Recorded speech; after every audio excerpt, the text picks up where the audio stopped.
When they appeared on the horizon, Ethan counted them through his spyglass. 50, 100, 150. Finally, he stopped counting.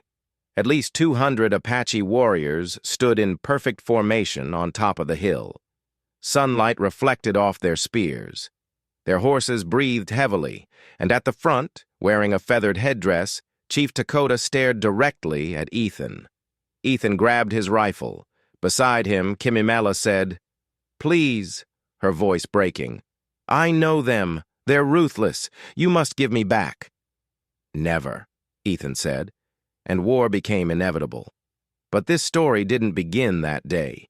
It began 3 months earlier, on the night Ethan Blake's life changed forever. Ethan lived alone on his ranch in Colorado. He was 40 years old, had never married, never attached himself to anyone. His ranch was small but sufficient. A few cows, a handful of chickens, and endless silence. Most men by this age would have started families, but Ethan had either missed the opportunity or perhaps never wanted it. Until that night. At midnight, he heard a scream, sharp, desperate, filled with pain. Ethan grabbed his rifle and rushed outside. In the backyard, in the moonlight, a woman was crawling on the ground. She wore traditional Apache clothing, but torn, dirty, stained with blood. Her wrists were raw and bloody as if she'd broken chains. Her face bore bruises. "Help!" the woman moaned, her breath ragged. "Please!"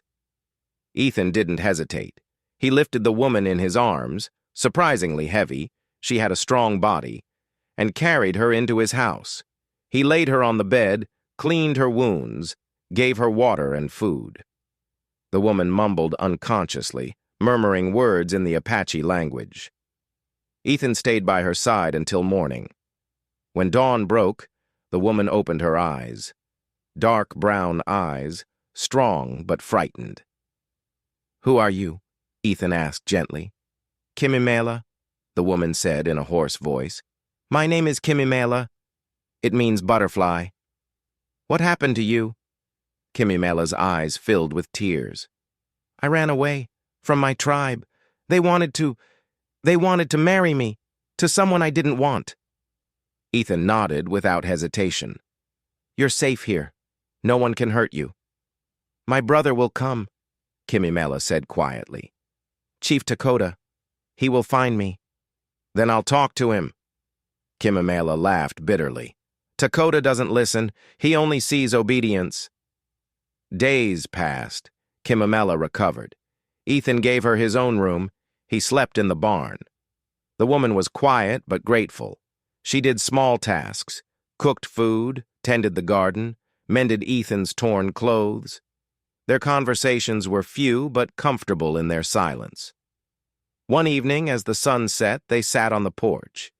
Kimimela laughed for the first time, a real, genuine laugh. Ethan looked at her and felt something he hadn't felt in years: connection, belonging, perhaps love. "Why did you run away?" Ethan finally asked. "The real reason." Kimimela was silent for a long time. Then she spoke, her voice raw and honest. "In our tribe, women are property.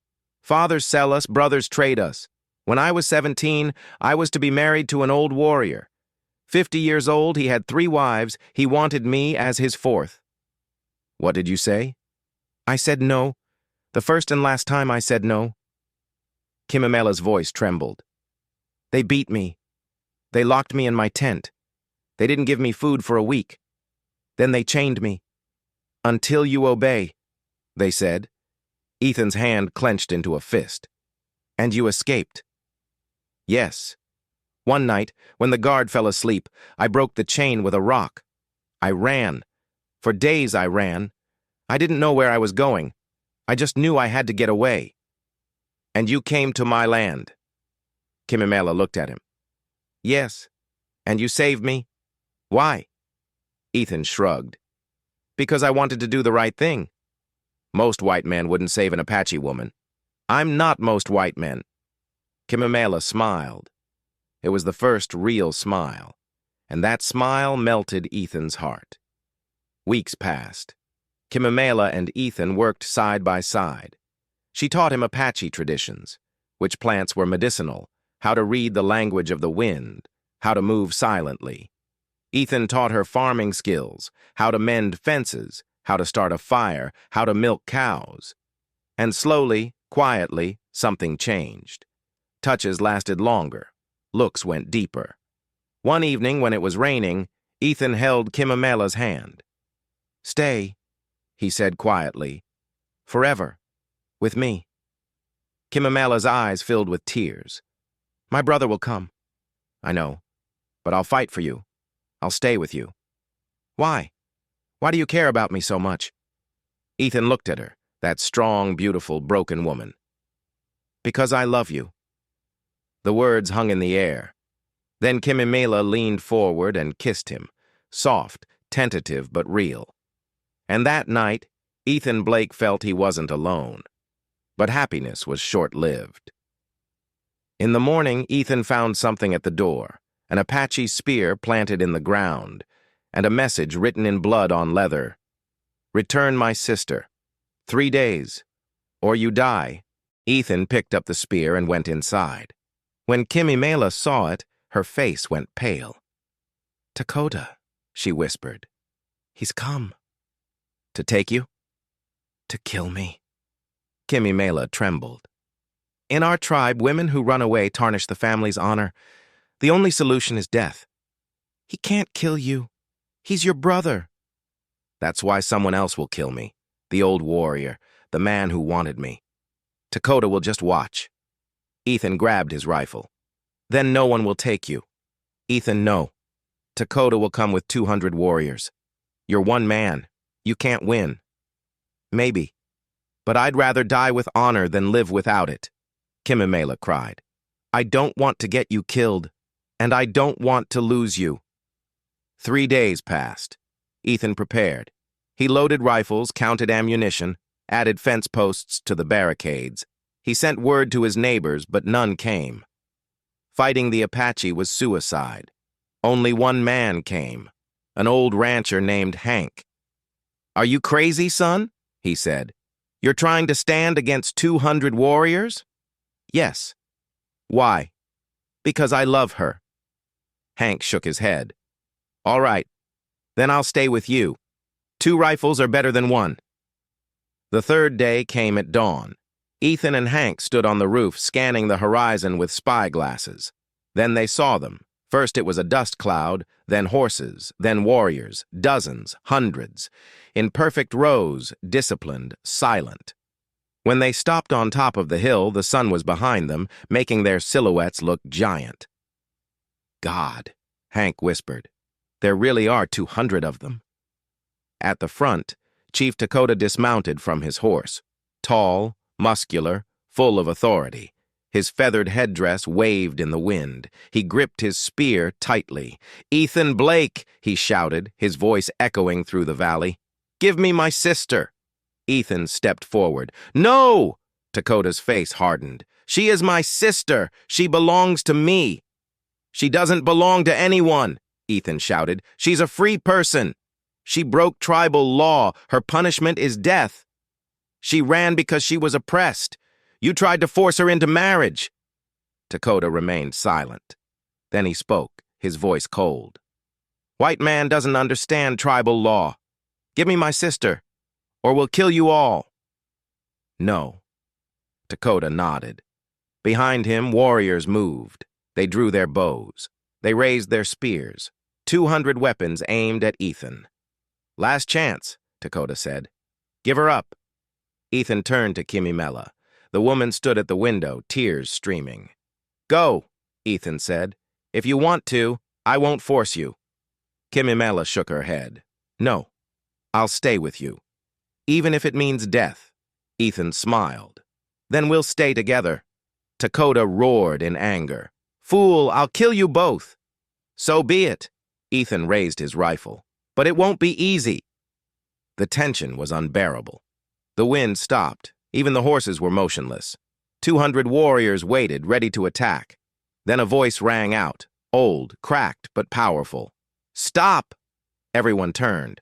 From the other side of the hill came an old woman.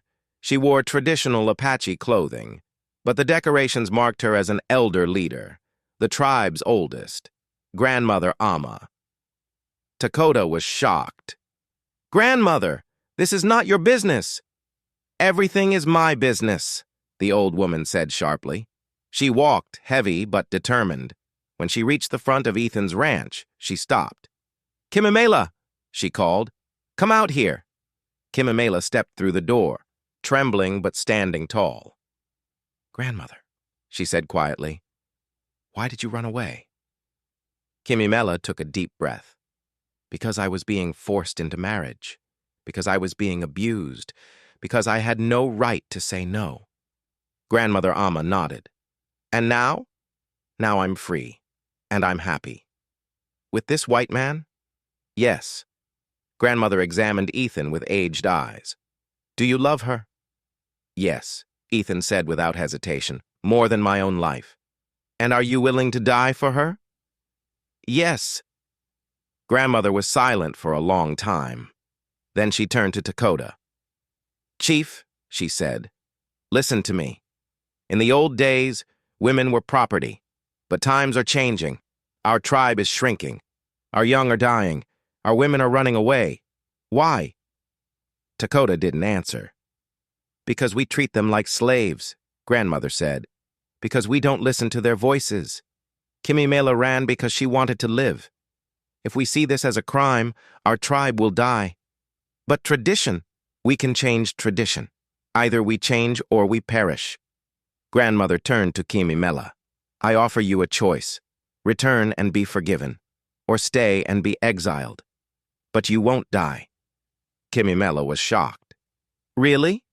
"Yes, because you are brave, and courage is rare." Kimimela looked at Ethan, then at her grandmother. "I'll stay, here, with him." Takoda lunged forward. "No, this is unacceptable."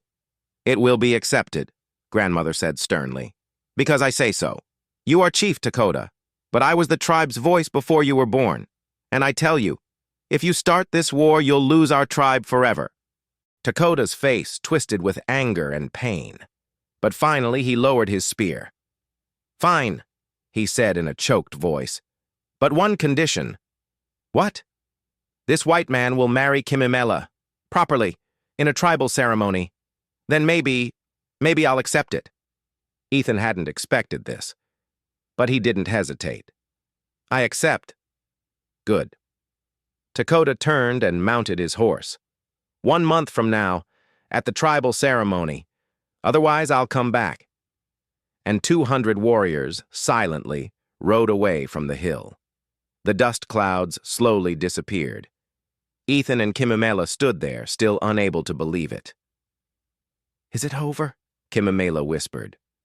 "It's over," Ethan said, holding her tightly. "And you're free." 1 month later, Ethan Blake and Kimimela were married, in an Apache ceremony. Takoda was there. His face was stern, but he was there. Grandmother Amma conducted the ceremony, and for the first time, tribe and settlers celebrated together. Years passed. Ethan and Kimimela lived happily on the ranch.